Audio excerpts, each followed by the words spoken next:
ముంబైలో మరాఠా మందిర్ అన్నటువంటి ఒక థియేటర్ ఉంది. ఇది షారుఖ్ ఖాన్‌కి పెట్టని కోట. కంచు కోటగా ఉందనే చెప్పాలి.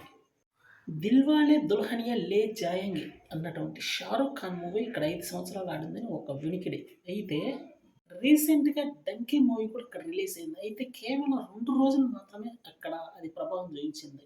ప్రభాస్ మూవీ అయినటువంటి 'సలార్' మూవీకి అయితే అక్కడ ప్లేస్ ఇవ్వకపోవడం ఒక గమనార్హం. అయితే రెండవ రోజు నుంచే ఈ థియేటర్‌లో జనం సినిమా చూడటానికి రావటం ఆగిపోయారు. ఎందుకంటే సినిమా బాలేదనే టాక్ వచ్చేసింది కాబట్టి. 'సలార్' మూవీని ఆ థియేటర్‌లో ప్రదర్శింప చేయాలి అని అక్కడ ఒత్తిడి ఎక్కువైంది. దాంతోటి ఖచ్చితంగా ఆ థియేటర్‌లో 'సలార్' మూవీ అయితే రిలీజ్ చేయడం జరిగింది.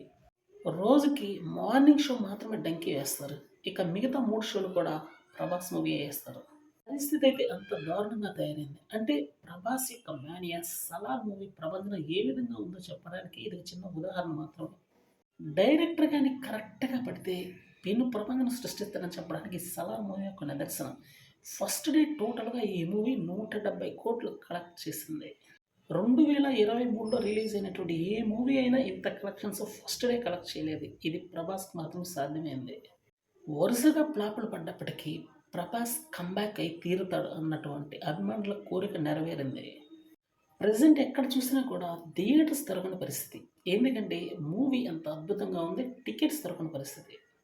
రెండవ రోజు ఈ మూవీ అవలీలగా ఇంకో 150,00,00,000 అవలీలగా గ్రాస్ కలెక్షన్స్ అయితే రాబడుతుంది అని ఒక టాక్ వినిపిస్తుంది.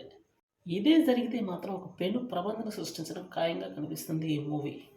ప్రస్తుతానికి నార్త్ గాని, సౌత్ గాని టోటల్‌గా ఆల్ ఓవర్ ఇండియాలో అయితే ఈ మూవీ తిరుగులేని కలెక్షన్స్ రాబడుతుంది.